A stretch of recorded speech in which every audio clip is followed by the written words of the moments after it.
તો મિત્રો, ડોનાલ્ડ ટ્રમ્પના એક નિવેદને આખા આઈટી સેક્ટરને હલાવી દીધું છે. કારણ કે H-1B વિઝા, જેના માટે પહેલાં વર્ષના $1,000 થી $5,000 ચાર્જ લાગતો હતો, તેનો ચાર્જ તેણે $1 લાખ કરી દીધો છે. એટલે ભારતીય કરન્સી મુજબ જો જોઈએ તો એક વર્ષના $88 લાખ ચૂકવવા પડશે. અને આને કારણે આઈટી કંપનીઓને શું ફરક પડશે? તો મિત્રો, જેટલી પણ મોટી આઈટી કંપની છે, જેમ કે TCS, ઇન્ફોસિસ, તે લોકો તો આ ન્યૂઝને પચાવી લેશે. ફરક પડશે તો નાની કંપનીઓને અને મિડ કેપ લેવલની જે કંપનીઓ છે તે લોકોને. અને બીજું કે આને કારણે આઈટી કંપનીઓ પોતાના એમ્પ્લોયીને ઓન સાઇટ મોકલવાનું એકદમ ઓછું કરશે અને US લોકલ પબ્લિકને વધારે જોબ આપશે, જે ડોનાલ્ડ ટ્રમ્પ ઈચ્છતા જ હતા. આને કારણે સોમવારે આઈટી સેક્ટરમાં ધડાકો થઈ શકે છે. તમને શું લાગે છે ને, તો તમારા મંતવ્યો એકવાર કમેન્ટ કરીને જરૂરથી જણાવજો.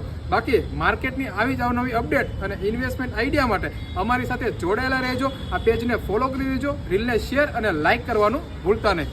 મળીએ કાલે કંઈક નવા કન્ટેન્ટ સાથે. ત્યાં સુધી બધાને જય શ્રી કૃષ્ણ અને જય સિયારામ.